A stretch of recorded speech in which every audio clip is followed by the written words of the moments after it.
What's up, everyone? Today we're going over the top 24 wide receivers and running backs for the Fantasy Football Playoffs. And let's get started with a new wide receiver one, CeeDee Lamb, going up against the Buffalo Bills. Now, formerly we had Tyreek Hill here. We bumped him down to number 2 due to the recent injury news. We're not 100% sure if he's going to play at this point in time. He is also playing the Jets, so I'm a little worried if this game is going to be even close. Even if he does play, let's say the Dolphins are up big. What reason do they really have to push Tyreek out there, get him a bunch of touches like they have been doing every single week, or even worse, take him out of the game if they're ahead? But CeeDee Lamb should be going into a shootout with Josh Allen and the Buffalo Bills. The Cowboys have looked amazing. CeeDee Lamb has looked like an absolute stud. I don't think you can really go wrong here, but Tyreek Hill does have some concerns. That said, if you have him, you still got to start him, assuming he plays this week. Going over to Tier 2, we have A.J. Brown against the Seattle Seahawks. A.J. Brown is actually at the top of the list in both wide receiver cornerback matchups. He's top 5 in that. And the Seahawks have allowed the 5th most fantasy wide receiver points to wide receivers this year. So, great matchup for A.J. Brown. Love to see it. Got to bump him up. And obviously, the talent is through the roof with A.J. Brown. Then we're going Amon-Ra St. Brown against the Denver Broncos. The Broncos have really struggled for much of the year, but they have improved as of late. I will say that. That said, it's Amon-Ra St. Brown. He should be a consensus top 5 wide receiver rest of the season at this point.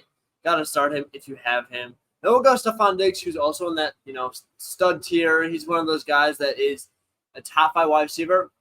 I know he's been disappointing, but I really love the matchup this week going up against the Dallas Cowboys. Again, it should be a slug out, and he's verbally expressed that he wants the ball more in press conferences, which actually works for him considering, how elite of a talent he is. They're going to give him the ball because they don't want Stephon Diggs to go unhappy. We've seen it work before, and I actually think it's going to play a big role into this week's game. Then we're going Deebo Samuel, Brandon Ayuk. Brandon Ayuk has the best wide receiver cornerback matchup against the Arizona Cardinals, and Deebo Samuel is the second best, which is why I'm ranking Ayuk ahead of Deebo. Ayuk is honestly it seems like he's the more, consistent player right now. And Deebo is more that, still that gadget guy. But it can be either one of them. Why are they in the same tier? The Cardinals are a terrible defense. So both of them, I expect them to have really big games. Michael Pittman is quietly having a phenomenal wide receiver one season. He drew 16 targets just a few weeks ago. Michael Pittman is unbelievable. They're going up against the Pittsburgh Steelers. All right matchup. I think it should be a close game, and the Colts should have to lean heavily on Michael Pittman. Next up, we got Jamar Chase against the Minnesota Vikings. Now that we've seen that Jake Browning can be pretty good, I'm not sure where we're fading Jamar Chase quite this much. I understand that, it's not Joe Burrow. Jake Browning is not as good. His numbers haven't been as elite as before, but still, it's still Jamar Chase. Who else are we really putting ahead of him? I just can't bring myself to put DJ Moore, Puka Nacua, Cooper Kupp, Mike Evans, or JJ ahead of him. But that's going to be tier 4. Pretty self-explanatory. I mean, DJ Moore has been honestly amazing all year, averaging around 17 points per game. Going up against the Cleveland Browns, the Bears' offense isn't, the best, but Justin Fields has been improving. He's been pretty good as of late. He's been getting the ball to DJ Moore, as we've seen all season. Then we got Puka Nacua, Cooper Kupp, both had big games, and they play the Washington Commanders. This could honestly be a massive game. The Washington Commanders are a very, very bad defense, but they have an offense that's going to throw the ball a ton, so love this in terms of a shootout. Hopefully, Puka and Cooper Kupp can benefit from that. I think Puka has just been honestly better than Kupp this year, but Kupp has been amazing the past few weeks. I think Kupp has deserved to slide back into that low-end wide receiver 1 to high-end wide receiver 2 tier. Then we got Mike Evans against the Packers. Been amazing all year. No reason to put him much lower than this. Then we got Justin Jefferson. We are pretty sure he's going to play. It seemed like it was precautionary last week. And even though he didn't have a great week, the Vikings offense looks unbelievably bad. It's still Justin Jefferson, the same guy that was going at the 101 in fantasy drafts this year. So how are we going to have him any lower than 14?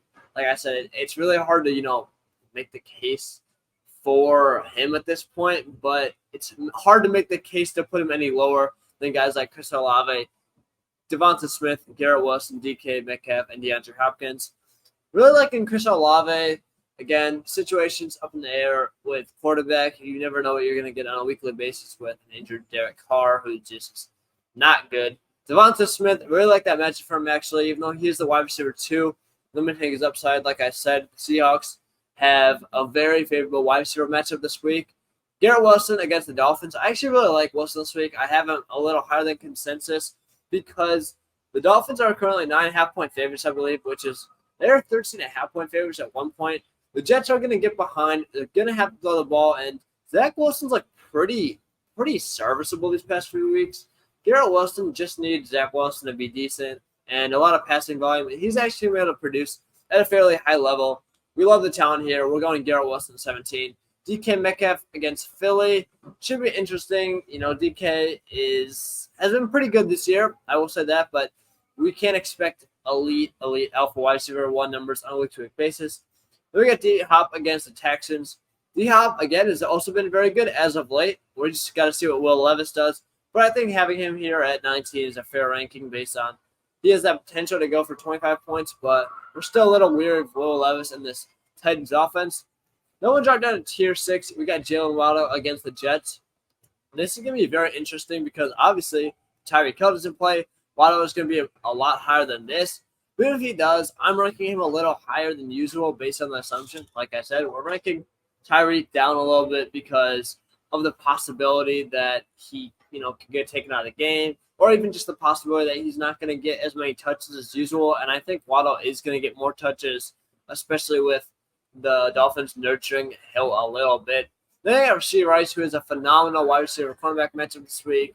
Been very, very promising as a rookie, and this good Chiefs offense. They're playing the New England Patriots, so hopefully that should be a bounce back game for them.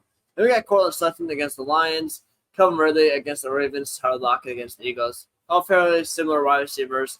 Have been decent production-wise this year, but the thing that's really going to pop off the charts. Then let's head over to the running backs. We got CMC against the Arizona Cardinals. Absolutely destroyed them last time, putting up around 200 scrimmage yards. Monster fantasy day. Don't expect much to change. The Cardinals are still bad. In fact, they might be somehow worse than they were before then. Then we'll drop down to tier 2. We got Kyron Williams and Alvin Kamara. Just two absolute monsters right now. Kyron has been going on a tear. Again, should be a fairly high-scoring game against the Commanders. He's a bell cow getting 20 touches a game. Kamara's the guy getting 7 targets a game going up against the Giants. Pretty good matchup for both of them. Great receiving backs and just 3 down backs overall, which we're not seeing at all. Next up, we got Bijan against the Panthers. It seems a little high, but I really don't like many of the running backs this year. The Panthers have been god-awful. The Falcons hopefully should be able to get out in front of them and run the ball down their throat all game. Let's hope Arthur Smith actually uses some common sense like he never does. But then we got Rachaad White. Been amazing recently, averaging around 17 points per game. Going against the Packers, he's that 3-down back that we're not really seeing much of. Then Jahmyr Gibbs against the Denver Broncos. The Broncos have allowed the most fantasy points to running backs this year. I know a lot of it was from the beginning of the year, but still, not a great run defense. Jahmyr Gibbs is that explosive pass-catching back. I don't want to have him too far ahead of Dave Montgomery, as we still know Monty's getting that goal line work. I'm not a huge Gibbs fan, but I think he has to be here at this point. Travis Etienne against the Baltimore Ravens, still in tier 3, but has been disappointing as of late when not scoring a touchdown, and the Ravens have a very tough defense, so it's hard to rank him as high as I did earlier this year. Then tier 4, we got Devin Achane and Raheem Mostert. I'm starting Devin Achane higher than Raheem Mostert because of the fact that we've seen once they get ahead by a decent amount, they really like to use Achane in games they don't necessarily need to run Mostert all over the place because I feel like they're just smart. They know that Mostert's aging. Achane is that young guy, and they'd rather just save Mostert and run Achane later in the game than get Achane hurt right before the playoffs, or get Mostert hurt right before the playoffs as well.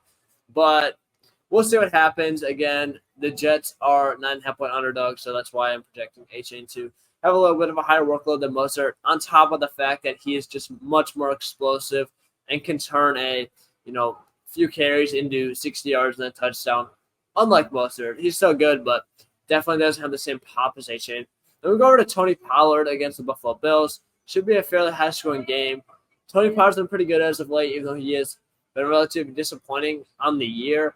Then we got Breece Hall against the Dolphins. We'll see. I feel like we have to rank him here because he's 3-down back, has been playing decent as of late. But then we got David Montgomery, and this should be an interesting game going up against Denver. Like I said, not a good run defense. I think he has the ability to pound it in from the goal line quite a few times. We'll see. That's what we love from David Montgomery, that big body back. Then we're going to Tier 5. We got Saquon against the Saints, Zach Moss against the Steelers, Mixon against the Vikings, Swift against the Seattle Seahawks, Henry against Texans, and then Zeke against the Chiefs. So Saquon, got to start him. Zach Moss, we're still ranking him fairly high because we know that the opportunity is there. He just hasn't been performing on the goal line. Hopefully this pattern changes. We are dropping him down, but I think that he's still a good running back and in a great situation.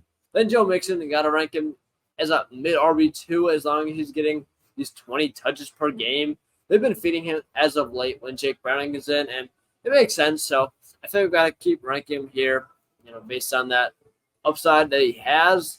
Then we got DeAndre Swift. He's a good player, good pass catcher. It's just they're not really looking to check down to him every single week. Derrick Henry against the Texans. Don't love Henry, but this should be a game the Titans can actually win with a banged-up Texans wide receiver. Corsi did not look good last week. Then we got Zeke against the Patriots. I'm not starting him based on the fact that I think he's a great player. Prime Zeke is, in fact, not totally back, but he's getting a ton of pass-catching work. And going against the Chiefs, that should really play into that role very, very well, as they honestly should be trailing for most of the game. Hopefully he's getting, those touches still. I don't see why he wouldn't be. So obviously the efficiency is still not there, but Prime Zeke is back in terms of his workload. Then we're going to James Cook against the Cowboys, Kenneth Walker against the Philadelphia Eagles, Javonte, Brian Robinson against the Rams, James Conner, and Jerome Ford. Really, no one exciting. I feel like these are just the best options available. I do like Kenneth Walker against the Eagles. I feel like we've kind of overcorrected a little bit. I didn't really like Kenneth Walker for most of the year, but now that he's back and healthy, are we really ranking him lower than a top 24 back when we have guys like Brian Robinson, James Conner, James Ford? I don't think so. I think we have to trust the fact that he's an explosive back that could go off for a 70-yard run at any point in the game. And, they should be fairly competitive. We'll see. It is the Eagles, who haven't looked amazing as of late. I don't know if they're going to blow them out of the water, but hopefully they can stay in the game enough to where Kenneth Walker is getting his fair share of touches. But that's going to wrap things up. I hope you guys enjoyed the video. Sorry for this lighting. I am on vacation, so I'm on the balcony. But if you guys want to see more future videos, please subscribe. I hope you enjoyed the video. Also, if you're new to the channel, use code FSN if you're a new user for Underdog, and you will get your deposit match up to $100 as well as some special pick'ems. But again, thank you guys so much for watching. I really hope you enjoyed the video, and I'll see you guys in the next one.